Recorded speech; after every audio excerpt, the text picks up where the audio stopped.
Rachel Oakes was attending this church here in Washington, New Hampshire, one particular Sunday as she was visiting her daughter Delight, when the circuit riding preacher who came to town was Frederick Wheeler. That particular Sunday, it was communion, and as the speaker spoke, he spoke how we ought to be willing to follow Christ all the way, how we needed to obey God and keep His commandments. Rachel Oakes was a woman of conviction, and as she heard these words, she decided to speak to him afterwards. She later said that she wanted to stand up in the middle of the message, but she refrained from such a public spectacle.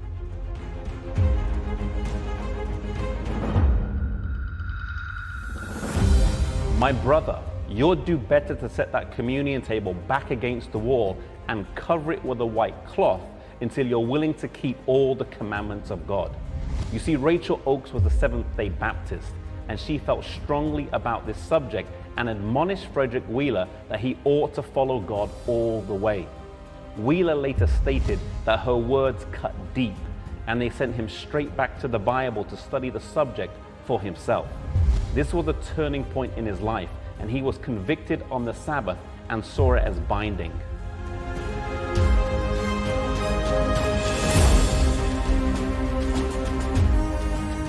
This event would actually happen before the Great Disappointment of October the 22nd, 1844, and the big issue at that time was the imminent return of Jesus rather than the Sabbath.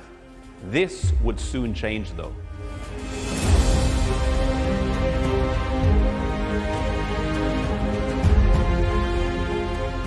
Rachel Preston lived the rest of her life in Vernon, Vermont, in an area rich in history. Near her home is a well-preserved Advent Christian chapel that Joshua V. Himes dedicated in the 1860s. Dwight L. Moody lived nearby and preached here on a few occasions, and Ira B. Sankey also sang here. Rachel Preston did not become a Seventh-day Adventist until just a year before her death. She is buried here in Vernon, Vermont, and near her grave there is a fitting historic marker that outlines her special place in history.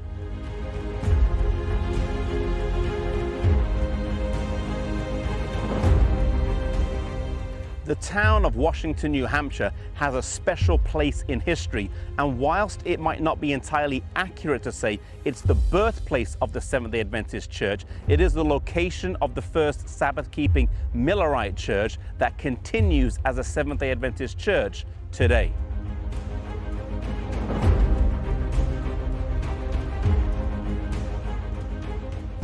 Here you can walk the Sabbath trail that charts the history of the Sabbath from creation to the new earth on 31 granite stones. The Sabbath is a beautiful truth that God was slowly restoring back to His people bit by bit. The Sabbath is a gift that God has given to us, a time to take out of our busy schedules to renew and deepen our relationship with Him. I pray that this week you may take the time to spend with Him on the day that God has given to us.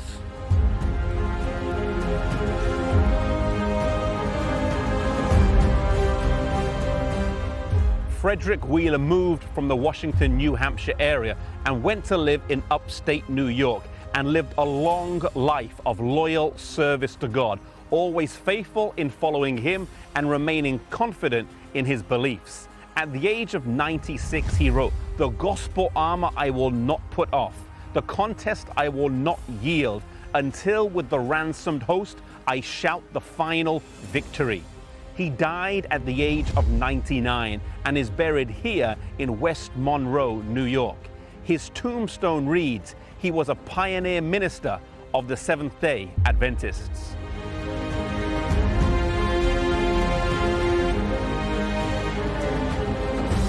Rachel Preston teaches us the importance of boldness, but not any type of boldness, boldness that was kind and courteous. She didn't seek to embarrass the person she was talking to, but approached them in a kind, courteous, and Christ-like manner. Frederick Wheeler teaches us the importance of humble honesty. When he saw something in his life and it was pointed out something that wasn't right, he changed what he did and he changed what he believed to be in line with God's word. May God grant us these attributes of character as we follow Him in our lives.